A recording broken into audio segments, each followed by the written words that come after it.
Hello, and thank you for allowing me to take a few minutes from your very busy UTA schedule. I'm the 108th Wing Commander, Colonel Robert Meyer.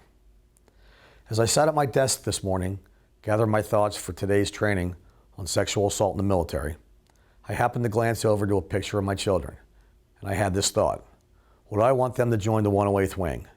Do I want those sweet little faces to wear the Air Force uniform and deal with this meteoric rise of military sexual assault incidences? And so I ask you, is the 108th Wing a safe place for your family to serve? We like to think that sexual assaults are something that's foreign to the 108th Wing, but we know that for every reported case of sexual assault, many more go unreported. It will be wrong to assume that we've got this problem licked and discontinue all the training. Quite the opposite.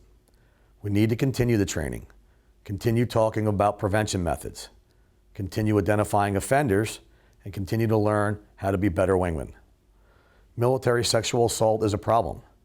It's gotten attention from all ranks of the military and public. If you've read a paper or heard the news, you know that it's in the headlines regularly. Offenders continue to impact our Air Force, our airmen, and public opinion. Today we'll focus on identifying offenders, how they groom, think, and operate. It's natural to focus on the victim. Why did they do what they did? Or why did they not do something? Or they should have done this or that. Hindsight allows us to see clearer in most situations.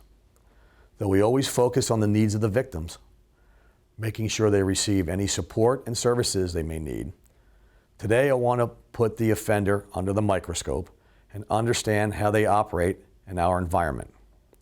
By knowing how they maneuver, we have a greater chance of stopping an assault before it happens, and we have a better chance of protecting all of our airmen. This slide comes from the 2012 DoD Workplace and Gender Relations Survey of active duty members. The 2013 data has just been released and will be presented later in this commander's call, but the next three slides are being used to make important points. There were 3,259 Air Force victims of sexual assault, and only 790 of them reported the crime. This is a 24% report rate. There are many barriers to victims reporting. One of the biggest reasons is the fear of not being believed. We know that in most cases, we don't have evidence that people who report a sexual assault are lying. Some research in this area suggests that false reports are rare. For example, a 2009 report concludes that as few as 2 to 8% of reports are false. This is not the same as a report that is unsubstantiated or which does not result in a criminal conviction. There are many appropriate reasons a report may not result in a criminal conviction that do not necessarily mean the victim submitted a false report. The important fact to notice here is that most victims don't report. 449 unrestricted reports of sexual assault were made in the Air Force in 2012. Each of these allows for a victim to get assistance, but it also allows us to identify a possible offender. Each person who has the courage to come forward to report a sexual assault allows us the chance to stop an offender. Those who come forward to report are not to blame for causing problems or putting a spotlight on this issue. It's offenders who harm our airmen and the values of our Air Force. These are our airmen who live and work among us, who may need help but don't come forward. As a leader, I want to encourage anyone who is in need of support to come forward. We will support you. We will treat you with dignity and respect and fairly investigate your case. As airmen, I ask you to look at the gray area of the slide and realize that survivors of sexual assault are around you every day. The things you say and do affect them, either in positive or negative ways. In your small group discussions, you will have an opportunity to examine how behaviors influence those around us. Here are some critical points. Offenders are detrimental to our Air Force. Over 3,000 victims affect our mission, our family, and our airmen. In order to encourage victims to come forward, we need to understand how offenders operate. The offender's actions often influence our ability to recognize when our biases interfere with a fair assessment of victims' cases. This crime occurs in our ranks. Offenders move among us. This may be difficult to accept, as most of us are doing good things and we may not believe that a fellow airman would harm another member of our Air Force family. Offenders count on us doubting the numbers, the victim's accounts, and the offender's intent. When we resist the facts, victims will not report and offenders will continue to operate in our force. This slide represents the 2013 data for reports of sexual assault in the Air Force. There has been an increase by 32.5% in 1 year in the number of sexual assaults reported, 1,047 in FY13 compared to 790 in FY12. This doesn't necessarily mean things are worse. Though any sexual assault is detrimental to an individual, it can also mean that we are getting more of the people in the gray area of the previous slide to come forward. The improvements to our reporting and response system have been significant recently. For example, the Air Force has been the leader in a program that allows victims to have legal representation and know their legal rights by being provided a special victims counsel if they choose to have one. The Special Victims Counsel program has been successful in supporting victims according to surveys from those who have used the program. Though the next slide is busy, it's a critical one that shares important information about offenders and environmental factors that contribute to their illegal behavior. The rainbow color is before an assault, which means prevention. The grayscale is after the assault, which is our response. The next 5 slides will simplify all the information on this colorful slide. Here are some characteristics and indicators of a potential perpetrator. A word of caution though, it does not mean that men who have some of these characteristics will offend, but these are common characteristics found in research. Let's talk about the indicators of potential perpetrators. It's not a question of what a perpetrator looks like. They will look like me and you, but a question of how they behave. Most offenders are male. This is very different from stating that most men are offenders. As a male or as a female, we are more likely to be sexually assaulted by a male, then this has nothing to do with sexual orientation, even for male offenders on male victims. Most offenders are heterosexual males. Here we see a depiction of the behavior progression and grooming methods of offenders and the environment they like to operate in as it allows them to hide and go unchallenged. The non-stranger offender's planning sequence contains many environmental cues that allow them to advance their criminal behaviors. Offenders find it easier to hide in plain sight when an environment condones or encourages inappropriate behaviors like harassment, gender-focused jokes, and vulgar pictures and comments. Each step on the continuum of behaviors allows for an easy slide into the next behavior with little question. If an environment is clear of these inappropriate behaviors, comments, and jokes, the actions of an offender stand out as extreme. Perpetrators may look for targets, someone who they see as easy to influence or who won't be believed. They may exploit opportunities and vulnerabilities and use every weapon at their disposal, including alcohol, coercion, threats, blackmail, robbery, etc. Offenders might choose a person who is struggling in his or her life or has some behavior or reputation problems because it makes it more likely that they will succeed with such people and the public will scrutinize the victim and not the offender. A victim of sexual assault is never responsible when a crime has been committed against them. During this time, represented by the left side of this slide, there are many opportunities for intervention. The majority of us who don't support inappropriate environments must take the next step and address these behaviors. If we know about something on this continuum and do not address it, we are sending a message that we endorse this behavior. As leaders in the Air Force, we must address these behaviors at the lowest level and not support them with silence. Those who will participate in these behaviors must be deterred. They may or may not move to the right on the continuum, but their behaviors impact the climate and culture of the Air Force. Those who do not participate in the behaviors on the left side of the continuum must be invited to help change the climate and culture of the Air Force. Violence must be thought of as a process where the early, subtle events are as telling as the dramatic events. Similarly, when predicting violence, there are pre-incident indicators.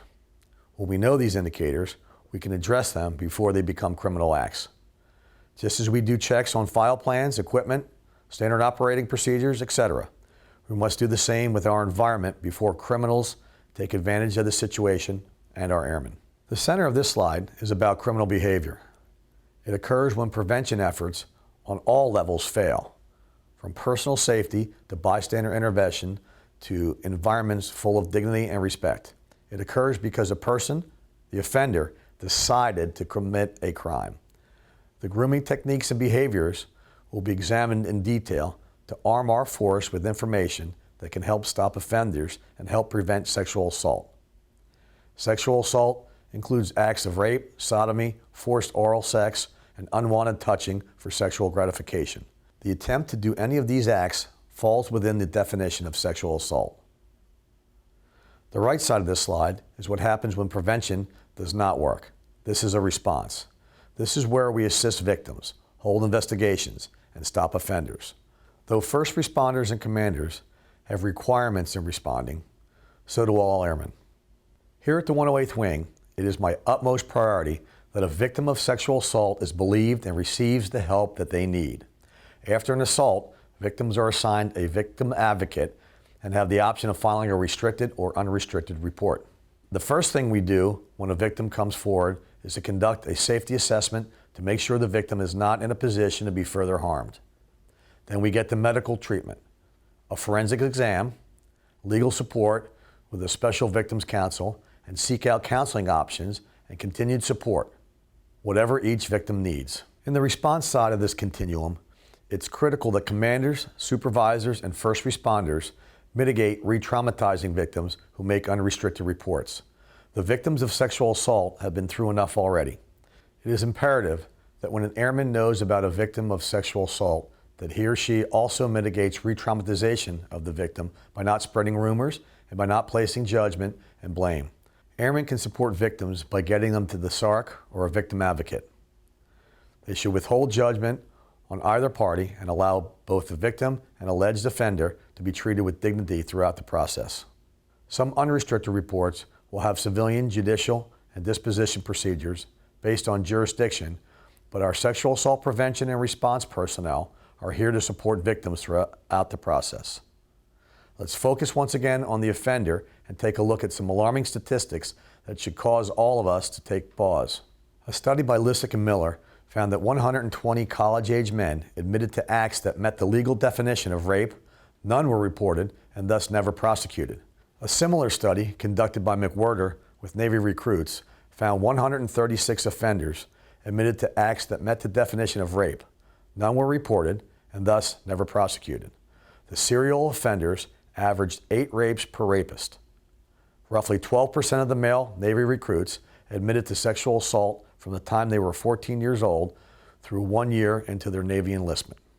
What you're about to see is an excerpt from an article written by a rapist. He wrote anonymously to the Manhattan Spirit, a newspaper in New York. The actor is an airman who volunteered to reenact the confession. Besides the fact that he admits to raping a woman, notice the terms that prove that his actions were intentional and non-consensual.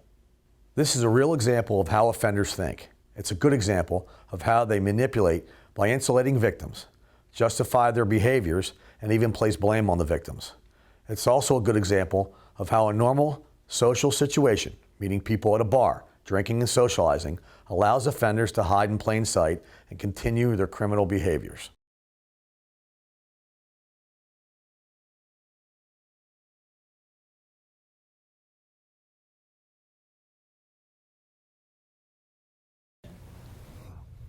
I raped a woman.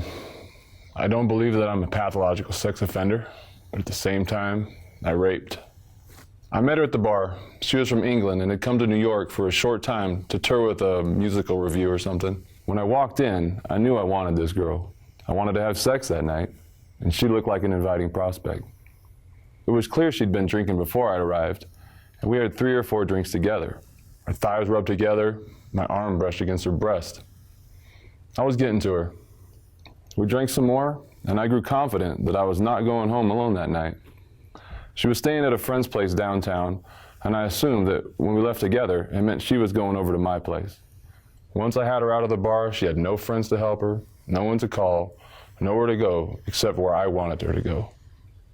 We started walking, and she asked, "Where are we going?" I said, "Just walking." Knowing that we were headed in the direction of my apartment, we would stop sporadically and make out. During one heavy session, I said to her, come back to my place. She refused. I said, what do you mean, no? This is New York City. You don't leave a bar with a guy and not sleep with him. Come on, this isn't England, this is a big city. This is how we do things. She still refused, but I could tell it was influencing her with that ridiculous line. We got up to my apartment and I began kissing her, but now she was not responding like she did on the street. I asked her, what's the matter? She just stared blankly past me. I began to touch her more aggressively, squeezing her breasts, rubbing the inside of her thighs. Still no reaction. I felt like I was fondling a rag doll. Not that I cared, I didn't need any response to get what I wanted. I tried to take her top off and she locked her arms to her sides. I pulled and forced her arms until I got it off. I eased her down on the bed. She did not resist me, but moved like dead weight, staring straight ahead and grinding her teeth furiously. Ugh, what a repulsive sound, I said. Not a word was spoken during the struggle. Just me trying to get her legs apart and her trying to get them back together. It was primal. Sex lasted about a minute or two, and when it was over, I had the familiar aftertaste left by unsatisfying sex. My coercive power, which had been so relentless 5 minutes before, was spent. The manipulative force I had used left me empty. I didn't want this girl sleeping in my bed. I also didn't want to walk her home. She sat up in bed. She wanted to leave. But now it was 4 in the morning, and I couldn't let her go alone, even if she did know how to get back. Just sleep over, I said reluctantly. You can leave when it's light out. She did sleep over. Didn't stop grinding her teeth the entire night. When we got up the next morning, I insisted she wait and walk out with me. The last thing I said to her when we hit the streets was, you have to walk that way to get back to your friend's house. I raped a woman. If we were to assign a motto to Jack or to many men like him, it would sound something like this. I'm going to have sex tonight. If it's consensual, that's fine, but I'm going to have sex tonight. What we heard Jack describe was a well thought out, well calculated, and manipulative plan for how he was going to accomplish his goal. Whether she consented, which he tells us he knew that she did not, didn't matter to him. You can tell from his story that what she said, what she did, and what she wanted didn't matter. He was going to take sex from her. Consider if we had only heard her side of the story. What if she told us that she met him at a bar, drank with him, walked to his apartment with him, had some consensual sexual contact with him, and even spent the night with him? It's very unlikely that we would be seeing a successful rape charge to come from those facts, even though he tells us that all of those things were true, and he raped her in spite of them. It's important for us to know that this is not about drunk sex, and there's no such thing as accidental rape. Offenders such as this one premeditate their crimes, and they choose their victims intentionally. They also use alcohol to very intentionally help disarm their victims, and they ignore the signals of non-consent. You also heard Jack describe how the victim acted once she realized what Jack was about to do to her. She was non-responsive when he tried to kiss her. He described how she just stared past him and didn't respond as he squeezed her breasts and rubbed the inside of her thigh. She tried to keep him from pulling her blouse off, but he ignored her. During the rape, she ground her teeth together, stared blankly past him, and did not respond or participate. What Jack describes here is a common response to trauma, a frozen fright response. Jack told us how terrifying it must have been for this young woman from a different country to be forced into a sexual act by someone she had just met. Jack said that for all she knew, she could have just as easily been killed by him. You might find yourself saying, if that was me, I would never have done that, or I would have done this. We respond like this in part because none of us wants to believe that this could ever happen to us. So sometimes we judge what the victim did or didn't do. We play Monday morning quarterback. The truth is that no one knows how they will respond to a traumatic situation, such as sexual assault, until they are faced with it in their own life. Beware of this tendency to judge victims for what you think they did wrong. What matters is that we understand who put them in the situation and caused the trauma in the first place. The offender. In this case, it was Jack.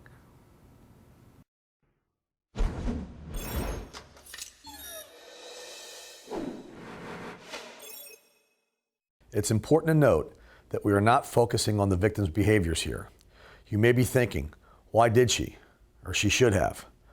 But the focus of this stand-down day is to focus on the offender's behaviors. There would not be a rape if a rapist were not present. If he didn't rape this woman, he would have found another to rape. This film will be discussed in the facilitated small group discussions. Ann Munch's response reminds us not to judge the victim's behaviors because we were not there. Remaining focused on the perpetrator's actions is critical. The motivation behind most sexual assaults, from touching to rape, is power and control.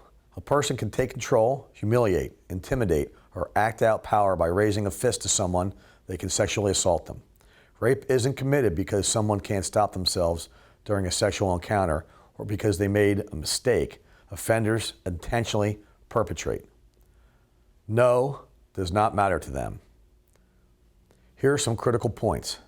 From the Workplace and Gender Relations Study, we know that 22% of offenders use some degree of physical force during the sexual assault. 21% threatened to ruin the victim's reputation if he or she did not consent, and 18% threatened to physically harm the victim if he or she did not consent. This shows intentionality and choices made by the offender. In the Air Force Gallup survey, over half the victims of sexual assault communicated no in some manner, but it was ignored by the offender. In the small group discussions, airmen will discuss offenders like Jack, and also offenders who abuse rank and power. Abuse of power and inappropriate relationships erode trust, particularly with our younger airmen, and degrade our Air Force. In addition, the whole gamut of sexual assault, inappropriate touching, and sexual harassment as a realm of power and control will be discussed. The pictures on this slide are all Air Force members that have been convicted of sexual assault. They turned their backs on our Air Force core values and harmed our Air Force family. Sexual assault offenders are an insider threat. They prey on our airmen and our military family. They are a minority group of people in our Air Force, estimated at 5%. They may not be swayed by this commander's call or a Sapr brief. The members of the yellow group highlighted on this slide are those who use sexually coercive behaviors. These individuals need to learn the effects of the continuum of sexual violence and abuse of power.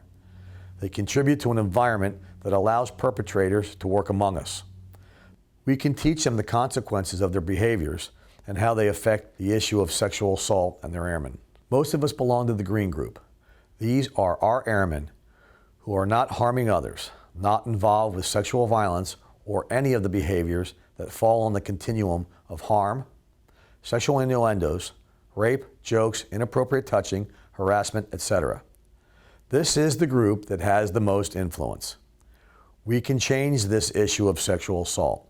We can create and maintain a culture of respect and dignity for all.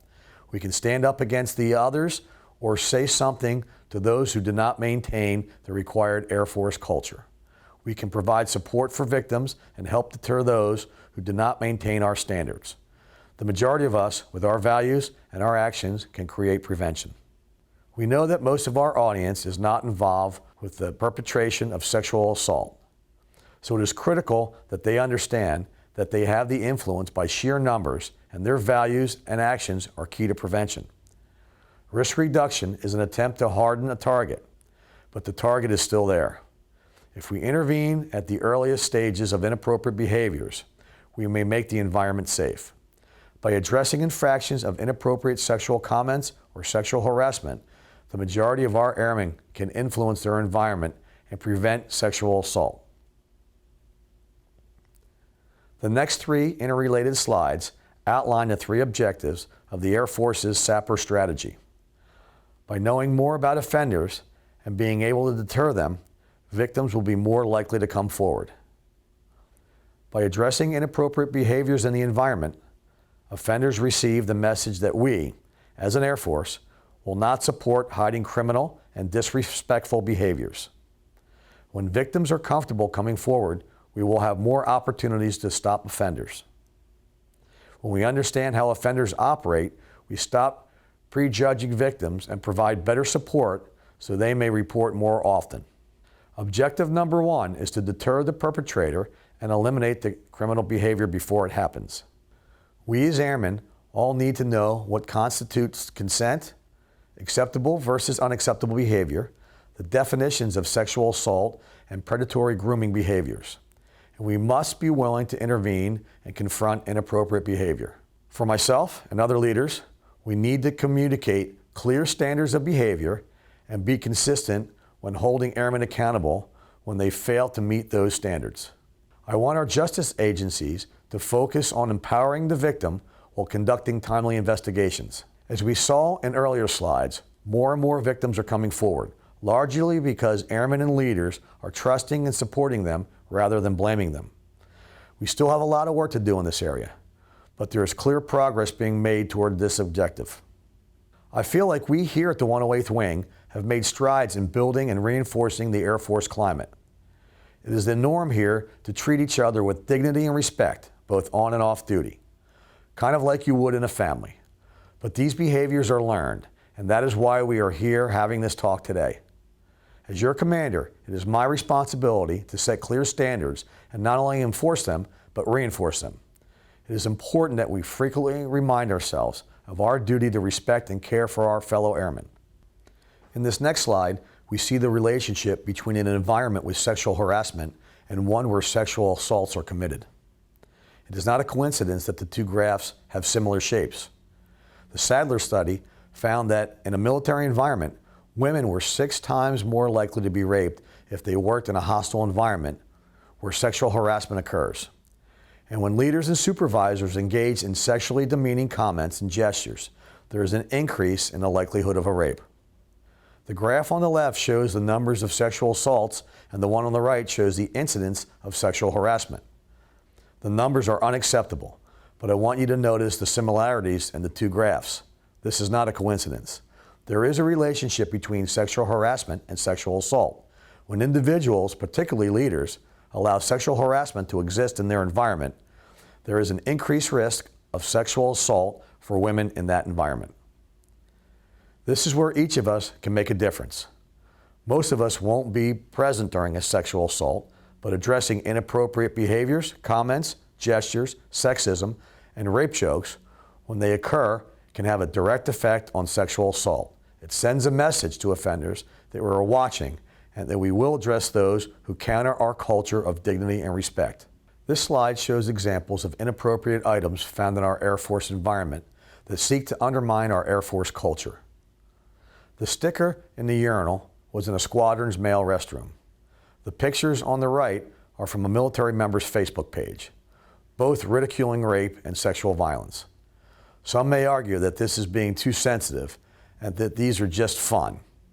It can be countered that the previous slide shows the data that supports this link to sexual assault. Now I ask you, do any of these images support the words integrity, service, or excellence? Where smoke makes it harder to see clearly, the items from the previous slide in our environment blur reality and allow offenders to hide in plain sight. We become desensitized to such derogatory behaviors when they are a regular part of our surroundings. We don't notice as things escalate and are less likely to address issues when they arise. It's not just a matter of it's just a joke or it's done on my own time. Air Force core values extend to all that we do as airmen. It's about dignity and respect for all. It's about who we are as individuals and what we stand for as a force. I challenge all 108th Airmen to become involved in sexual assault prevention and to be living examples of dignity and respect for all. Now that we've shed some light on the offenders and how they operate, it's clear that sexual assault prevention cannot be accomplished by the Sapr program alone. I'm asking you to take ownership of the culture in your own workplace and make sure it's a safe place where you would want your own family to work. Thank you for your time today. Thank you for taking care of your 108th family.